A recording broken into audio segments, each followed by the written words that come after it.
The hunt gone wrong. The ruined city stretched before Karath like a carcass picked clean.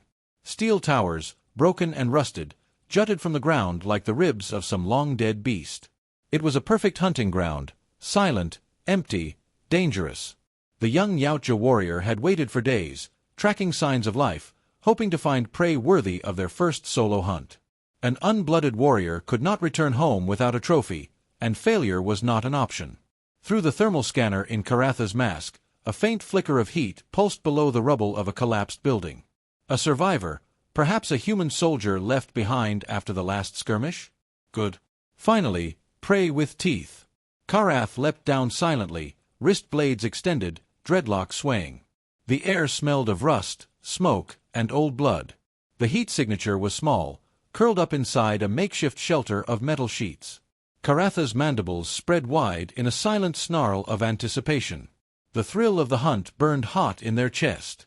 With a single motion, Karath tore the metal aside, roaring to startle the prey, make it flee, give the chase some flavor. But instead of a warrior, instead of even an armed scavenger, there was a tiny human cub. It stared up with wide, watery eyes, cheeks streaked with dirt, clutching a filthy piece of cloth. No teeth bared, no fight in its posture, just a confused, shivering little creature. Karath froze, growl dying in their throat. A human hatchling? Prey that could not fight was not worthy of death. Killing this cub would not mark them a hunter, it would mark them a coward. The cub hiccuped once, then started wailing. Karath took a step back, unsettled. The sound was shrill, piercing through their helmets' audio filters like a blade. Perhaps if they scared it enough, it would run away, leaving Karath free of this dishonorable burden. The Yautja leaned in, opening their mandibles wide, clicking loudly, hissing, a display of dominance that had made full-grown warriors tremble. The cub blinked and giggled. Karath tilted their head. Had the creature just laughed? They tried again, this time snapping their wrist blades open with a metallic SHK tang. The cub clapped its tiny hands, delighted by the sound. A predator's most fearsome threats were met not with fear, but with joy. "This prey is broken," Karath muttered in their own tongue, baffled. Lightning split the sky above, followed by the low rumble of thunder. Rain began to fall, cold and heavy, washing grime into the ruins. In the distance, feral beasts howled, drawn by the cub's cries. The little one would not last an hour here. Karath straightened, growling low to themselves. Leaving a helpless creature to be eaten alive was dishonorable. Worse, if another Yautja found the cub's corpse, they might think Karath had killed it. The clan would call them a coward forever. With a frustrated hiss, Karath bent down and scooped the cub into their massive arms. The tiny thing immediately snuggled against the cold metal of their armor, letting out a tired sigh. Its tiny hands reached up and grabbed a handful of Karatha's dreadlocks, tugging softly. The Yautja warrior stiffened. No prey dared touch a hunter. Yet this fragile creature acted as if Karath were a protector, not a killer. Karath leapt into the rain-soaked night, heading back toward their ship. The cub cooed happily, clutching its new guardian. "This is temporary," Karath told themselves. "Find a den, drop it off, return to the hunt." But even as they said it, Karath knew the truth. Something in that giggle, that fearless stare, had dug deep into their heart. This hunt would not end the way it was meant to. And for the first time since the trial began, Karath felt more uncertain than ever, not of their prey, but of themselves. Raising prey, training a hunter. Karatha's hunting ship had never felt more alien to its owner.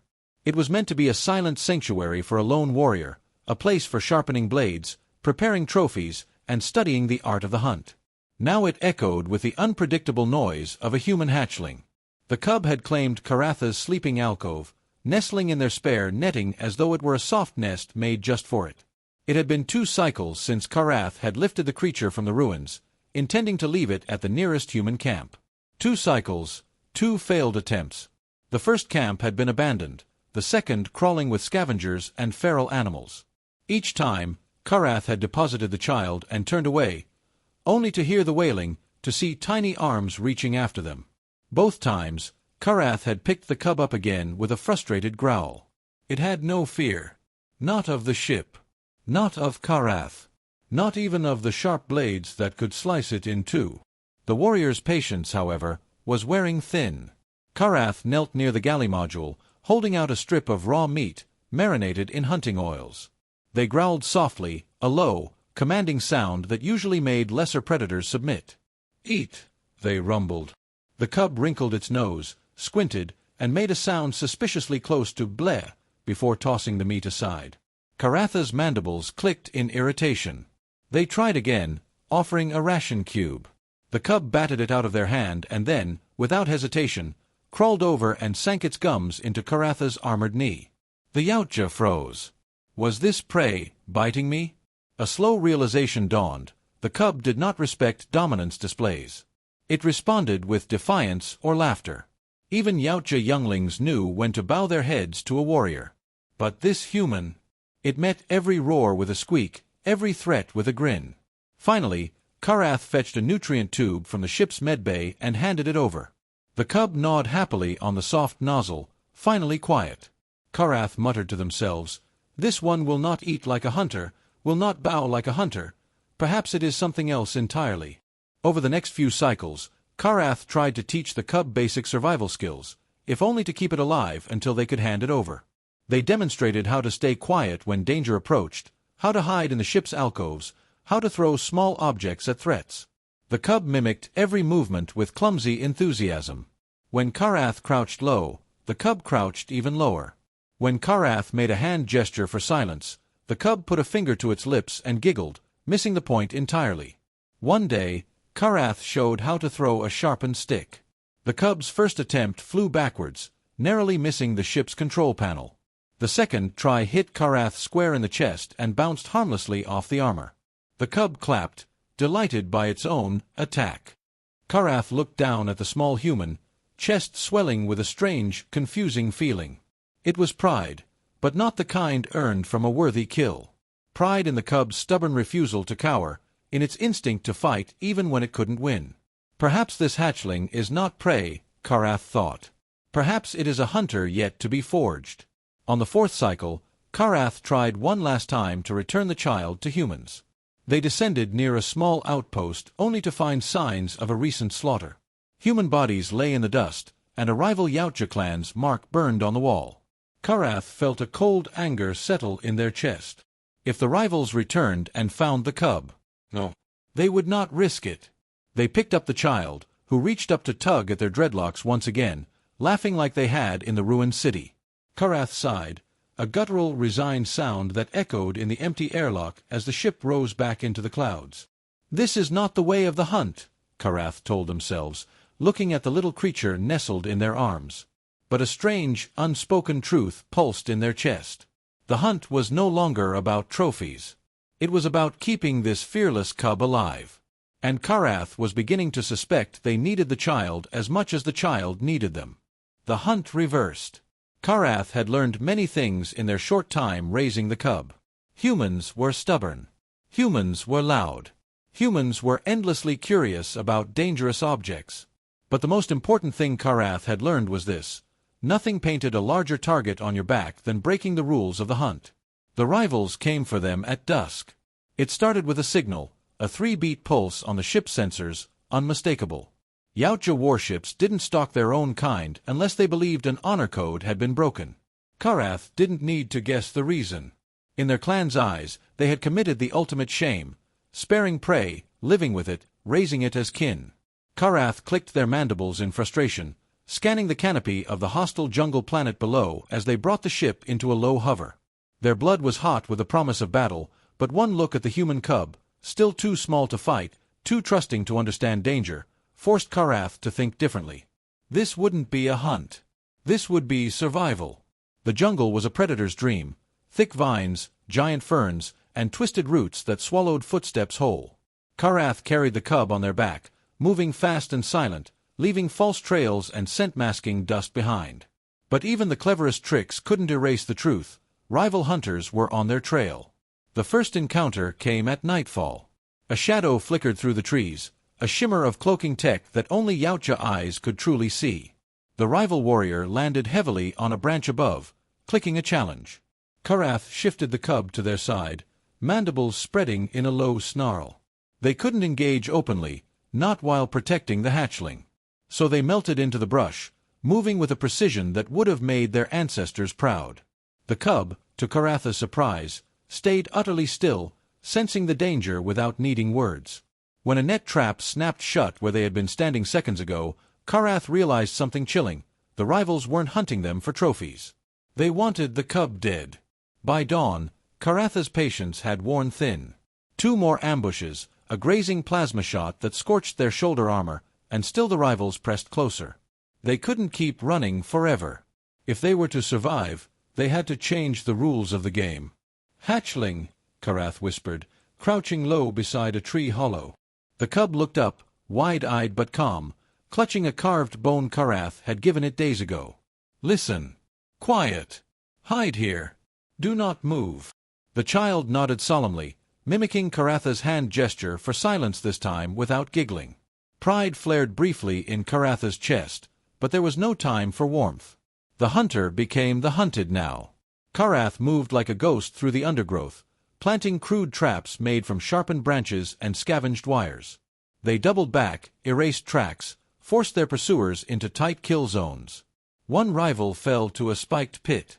Another tripped a wire that triggered a cascading rockslide. But there were more, and they were closing in on the cub's hiding spot.